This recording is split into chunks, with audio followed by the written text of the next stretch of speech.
पहली बार सांसद बने तो उन्होंने कहा मैं ट्रेन रुकवाऊंगा। कांग्रेस के ज़माने में 6 ट्रेन रुकती थी, आज 2 ट्रेन रुक रही, सारी ट्रेन भी बंद हो गई, नई ट्रेन तो वो चालू नहीं करवा पाए। यहाँ कांग्रेस के ज़माने एक टीवी का टावर था, वो टावर भी इन्होंने निकलवा दिया। उन्होंने हमेशा ये बोला कि मैं यहाँ पे बुधनी को ज़िला बनाएंगे, उनके पत्नी ने बोला कि हम नसरुल्लागंज को ज़िला बनाएंगे, लेकिन 15 साल से केवल बेवकूफ़ी बनते आ रहे हैं। यहाँ पे कुछ भी काम नहीं हुआ है। बीजेपी तो कह रही है उन्होंने वो राम मंदिर बनवा रहे हैं।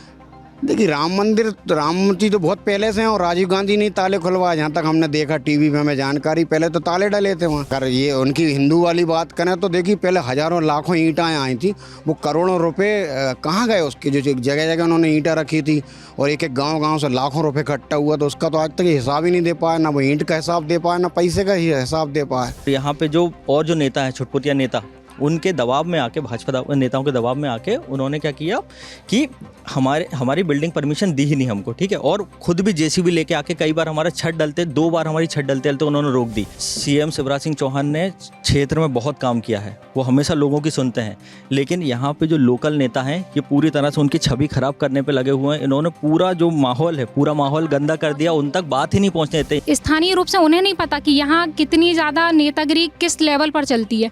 कोई भी एक छोटा सा भी आवेदन देना हो, वो सिर्फ स्थानीय नेताओं की अगर परमिशन होगी तो अधिकारी स्वीकार करेंगे, नहीं तो नहीं करेंगे। यहाँ पर ऐसा चलता है। तो इस वक्त हम बुधनी घाट पे हैं। आइए भाई साहब, क्या नाम है आपका? संजय शर्मा। संजय जी बताइए, क्या चल रहा है, क्या हालचाल है, क्या करते हैं आप? बस हम समाज सेवा करते हैं, थोड़ा बहुत जड़ी बूटी से लोगों को सेवाएं करते हैं। अच्छा, और मतदाता कहाँ के हैं आप? मतदाता यहीं बुधनी घाट के ही हूँ मैं मतदाता। अच्छा जी। तो क्या माहौल है यहाँ पे? माहौल कांग्रेस के पक्ष में इस बार लग रहा है माहौल। कैसे कैसे भैया, हमें तो ऐसे घूमे, हमें तो कुछ अलग ही पता चल रहा है। नहीं, कम से कम ये मान चलो 20 साल से मुख्यमंत्री जी हैं यहाँ पे। ये जो ऐतिहासिक नर्मदा घाट है, यहाँ लाखों लोग हर अमास पूर्णों पे नहाने के लिए आते हैं। 20 साल में मुख्यमंत्री जी यहाँ पे एक रैन बसेरा नहीं बना पाए कि ताकि 10-20 लोग परिक्रमावासी या बाहर के स्नान करने वाले रुक सकें। दूसरा, यहाँ पे एक बहुत बड़ा इंटरनेशनल खिलौने के लिए केंद्र है, जो लकड़ी के खिलौना का बनते हैं, देश विदेश जाते हैं।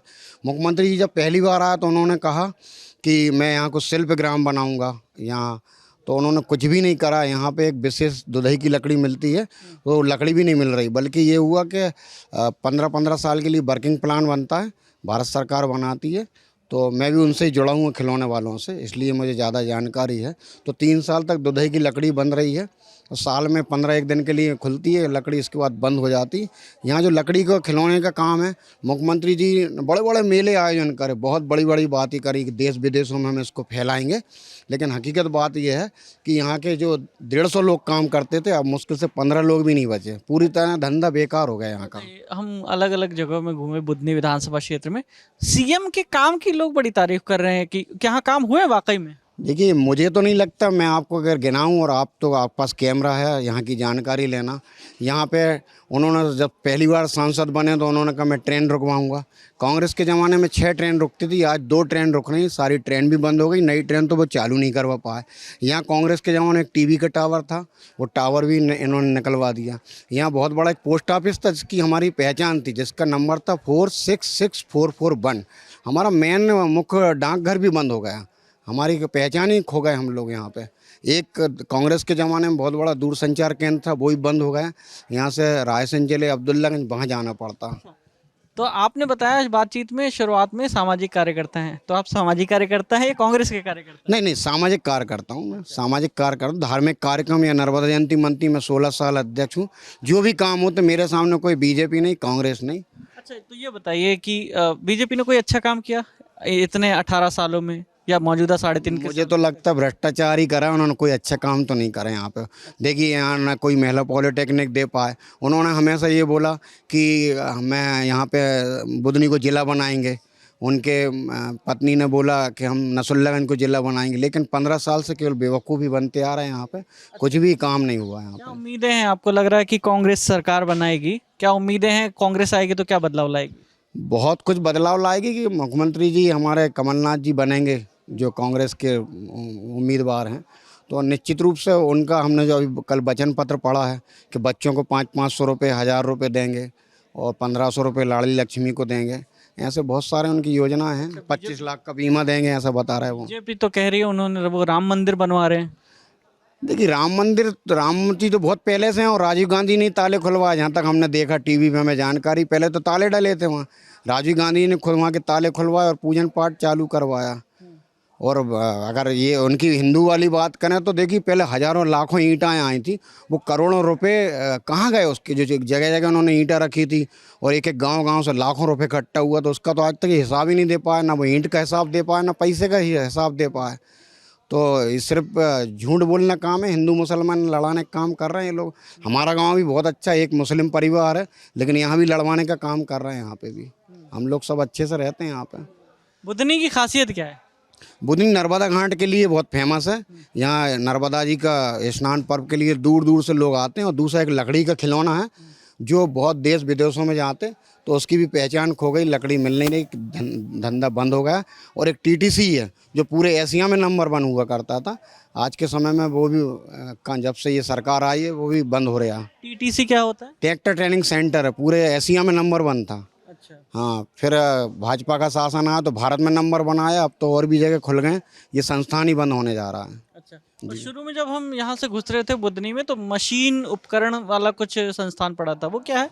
वो ट्रैक्टर ट्रेनिंग सेंटर वही है। हाँ हाँ, वहाँ पे पूरे भारतवर्ष के जो भी नए ट्रैक्टर बनते हैं उनकी टेस्टिंग होती है, और यहाँ के बाद पास होने के बाद वो फिर मार्केट में आते हैं। अच्छा। देखिए यहाँ इतना भयभीत है आदमी, मुख्यमंत्री जी अच्छे आदमी हैं, लेकिन उनके जो लोग हैं उन्होंने इतना गंदा माहौल कर दिया, भय का माहौल कर दिया। यहाँ पे लोग, यहाँ महिलाओं को न्याय नहीं मिल रहा। अभी एक यहाँ पे बहुत बड़ी समस्या, सारे चैनलों ने उसको हाईलाइट करा, एक महिला का मकान बन रहा था यहाँ पर, सरकार ने उनको, कलेक्टर ने पट्टा दिया, तो उनको पूरे सारे लोग, बीजेपी के लोग उसको तोड़वाने के लिए तैयार थे।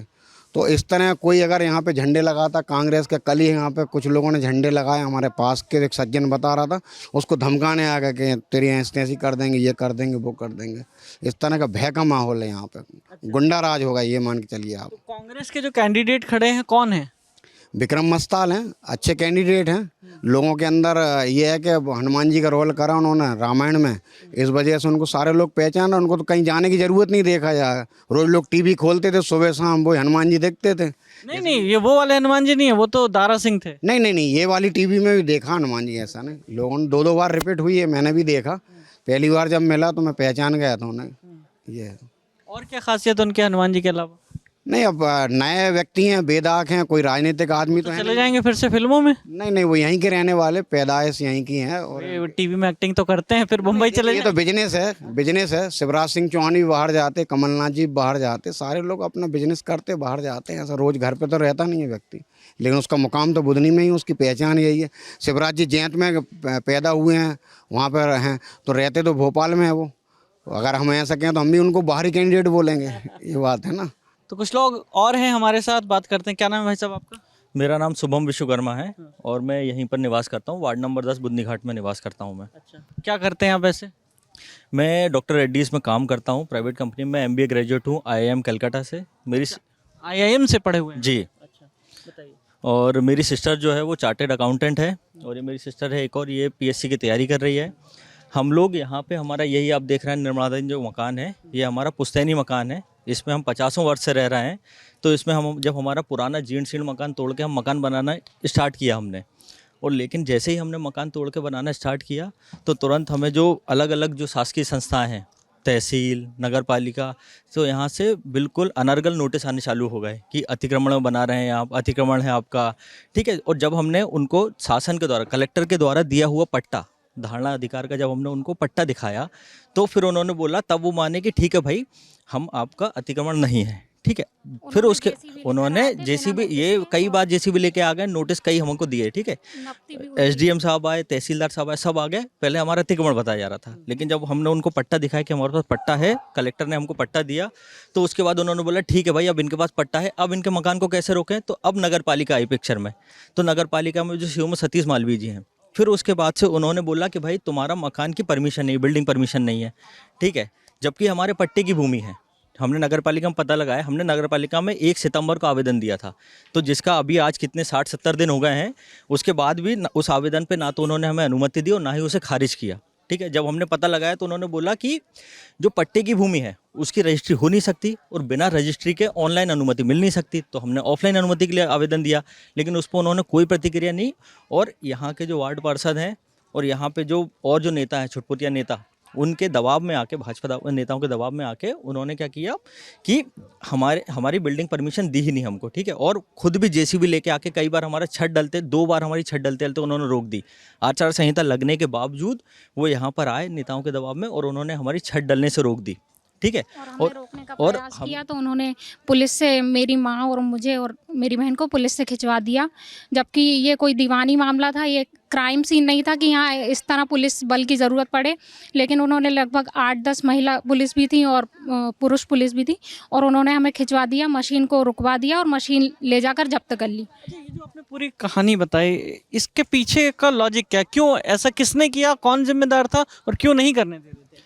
यहाँ के जो वार्ड पार्षद हैं श्रीकांत शर्मा, तो उन्होंने ये खुद वीडियो जारी करके फेसबुक में उन्होंने वीडियो जारी करके ये बताया कि उनके कहने पे सीएमओ सतीश मालवी हमारा मकान बनने से रोक रहे हैं, ठीक है। हमको माननीय शिवराज सिंह चौहान जी ने पट्टा दिया, उन्होंने हमें घर बनाने के लिए परमिशन दी, पट्टा दिया उन्होंने, हम उसी पे अपना घर बना रहे हैं। लेकिन ये स्थानीय नेता माहौल ख़राब करके उनकी छवि नुकमिल करने की बस प्रयास करे जा रहे हैं और यही कर रहे हैं बस। श्रीकांत शर्मा का हमसे पुराना विवाद रह चुका है। पहले भी 2012 में लगभग उन्होंने हमारे घर पर आकर गाली गलौज की है। ज़्यादा हम परेशान हो चुके थे, इतना कोई भी शासन में कोई भी व्यक्ति हमारी बात सुनने को ही राज़ी नहीं था। इवन जब हम आवेदन देने जाते थे तो उन लोगों ने अपने क्लर्क को बोल के रखा हुआ था कि सर, जो भी सुजान विश्वकर्मा के जो आवेदन आए आप प्लीज़ लीजिएगा मत जब तक मैं ना बोलूँ, मतलब मैं जब तक राइट क्लिक ना करूँगा तब तक वो आवेदन ना लीजिएगा। तो हम बहुत ज़्यादा परेशान हो गए। फिर हमने इच्छा मृत्यु का लास्ट ऑप्शन बचा था, जो हमने आवेदन दे दिया, बस यही बचा था। मामले में कुछ हुआ अभी तक, मतलब आपके मकान के मामले में क्या हुआ? मकान के मामले में ये हुआ कि हमें मजबूरी में आके हमें न्यायालय का सहारा लेना पड़ा और न्यायालय से स्टे लेने के बाद फिर जाके हमको हमारी छत डलने दी गई है। इससे पहले तो हमें किसी भी शासकीय बॉडी से किसी तरह की कोई हेल्प नहीं मिली। चुनाव का माहौल है, वोटर भी आप यहीं के हैं, इसी विधानसभा के, तो क्या रहेगा, किस आधार पर वोट करेंगे इस बार? देखिए, मैं बताता हूँ, सीएम शिवराज सिंह चौहान ने क्षेत्र में बहुत काम किया है, वो हमेशा लोगों की सुनते हैं।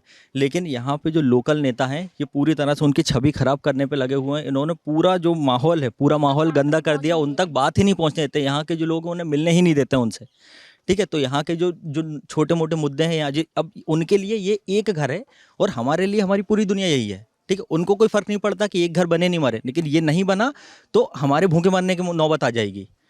तो ये दिक्कत है यहाँ पे इन लोगों ने, नेताओं ने बिल्कुल दिक्कत। और मतलब जैसे रोड शो में लास्ट डे पुलिस वाला जब केस हुआ था, तो फिर हम रोड शो में आवेदन देने के लिए गए थे, सीएम साहब को यहाँ पर वो आ रहे थे। तो उस टाइम पर यहाँ के लोग, मतलब जो नेता है, स्थानीय नेता, वो लोग हमें मिलने ही नहीं देना चाहते थे। उन्होंने पूरी कोशिश की, उन्होंने पुलिस को बोला कि आप प्लीज़ इनको ये वहाँ तक मत पहुँचने दीजिएगा।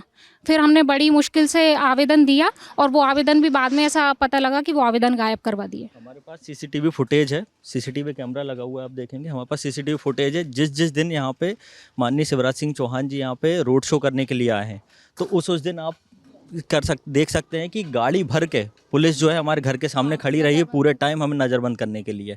आप सीसीटीवी फुटेज है हमारे पास, आप देख सकते हैं उनको, पूरी गाड़ी भर के यहाँ खड़ी रही है पूरे दिन।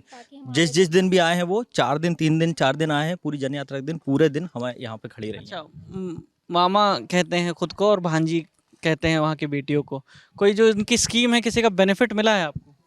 जी, मुझे तो नहीं मिला है कोई अभी तक बेनिफिट, लेकिन हाँ, उन्होंने हमारी हेल्प की है। उन्होंने मेरे भाई के लिए एजुकेशन में उन्होंने स्कॉलरशिप दिलवाई थी, और अभी मेरी मम्मी को लाडली बहना का वो मिल रहा है। बट ये सर, लाडली बहना एक वो कर रहे हैं ना, वो ऊपर से देखेंगे तो उन्हें सब कुछ सही दिख रहा है, लेकिन यहाँ के नीचे के नेता जो हैं, क्योंकि बुधनी विधानसभा शिवराज सिंह चौहान का ही क्षेत्र है, तो यहाँ के नेताओं के लिए वो खुद ही सीएम है, शिवराज सिंह चौहान को छोड़कर वो सीएम। तो यहाँ स्थानीय रूप से उन्हें नहीं पता कि यहाँ कितनी ज़्यादा नेतागिरी किस लेवल पर चलती है। कोई भी एक छोटा सा भी आवेदन देना हो, वो सिर्फ स्थानीय नेताओं की अगर परमिशन होगी तो अधिकारी स्वीकार करेंगे, नहीं तो नहीं करेंगे। यहाँ पर ऐसा चलता है। तो ये बात तो शिवराज सिंह चौहान जी को पता चलनी ही चाहिए ना। ये नहीं पता चलेगी तो हम जैसे आम इंसान तो बर्बाद ही हो जाएंगे। हम थोड़े एजुकेटेड लोग हैं, तो हम अपनी तर्कों से हम लड़ सकते हैं। जो बिल्कुल ही पढ़े लिखे नहीं है, जो 10th क्लास भी नहीं पढ़े, वो तर्क कैसे देंगे, वो कैसे लड़ेंगे? सीएमओ साहब तो कहीं भी जैसी भी खड़ी कर देंगे। तो मुझे लगता है कि इस बेसिस पर ही चुनाव होना चाहिए कि स्थानीय नेताओं ने क्या किया है यहाँ पर। तो शाहगंज, जैत और जैत के बाद अब बुधनी, बुधनी के लोग क्या कहते हैं वो हमने आपको सुनाया। इससे पहले आपने सुना था कि जैत जो सीएम शिवराज का गांव है वहां के लोगों ने क्या कहा, शाहगंज के लोगों ने क्या कहा। आपकी इस पर क्या राय है? पूरी राय हमें कमेंट बॉक्स में बताइए। कैमरे के पीछे हमारे साथी अमितेश हैं, मेरा नाम विकास वर्मा है। देखते रहिए द ललन टॉप। शुक्रिया।